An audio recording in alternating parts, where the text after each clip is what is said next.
Banorët e Posribës janë paraqitur para gjykatës administrative në Tiranë, ku kanë kërkuar ndërhyrjen urgjente të institucioneve shtetërore. Sipas tyre, gurorja që operon në zonë po ndot ujin e pishëm dhe po rrezikon shëndetin e qindra familjeve. Jena para gjykatës administrative të Tiranës, ku menojmë se dalin drejtësia, po jo me këtë qeveri që drejton Edi Rama, jo s'ka drejtësi, po kanë vdekje.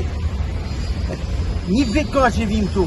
Në analoj, marrë pogonin 250.000, 300.000 lek për me pagu me prunirë si jekëm nga puna. Nuk në nepet e drejta.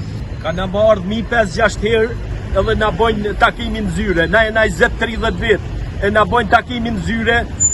Nuk e di ku do të me dalë ky shtet me ne. Tallet me ne, popli ashtu u helmue prej ujit papishim, ranimit pejguroreve, kanalet vadice si kanë shkatrue, plundat e gjitha, kurse shteti s'livizit, veç se ne na shëtit në për gjykata. Ta shoj shteti jo një ka përstaqë me i poshtër në kanë më mirë, se me vru interesin e një personit, mi 7.000 frëmë që u shqyën me atë uj, a i fëmija 1 vjet e 2 vjet u shqyët me atë uj, 3 vjet nuk aty la kam, as duhet të pashtu i piu, janë ty të i hamër ushqime, janë ty me atë uj që është aty. Në mbështetje të komunitetit ishte i pranishëm edhe ambientalisti njohur Sazan Guri, i cili u bëri thirrje autoriteteve të marrin masa të menjëhershme për të garantuar sigurinë mjedisore dhe shëndetin e banorëve.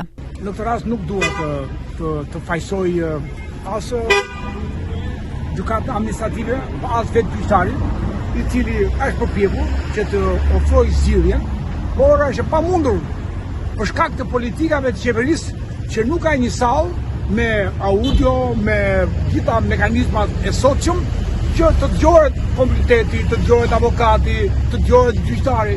Dhe është era e gjashme të drejtë që komuniteti vjen nga Postriba, kujdes zoti kryeministër. Postriba e 45-s, kujdes.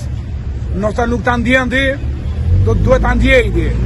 Sepse as qendra spitalore të mira nuk e bër, as qendra gjyqësore të sakta nuk e bërë. Se drejtësia në furriqe, me 2000 dosje, ka vetëm një gjyqtar në ato furriqe atje 12 orë. Firma mori leje në vitin 2017, por punimet sipas protestuesve kanë shkaktuar dëmtime në burimin e ujit të pishëm të zonës. Banorët thonë se i kanë dërguar shkresa të gjithë institucioneve lokale dhe atyre qendrore, e megjithatë puna në gurore vazhdon.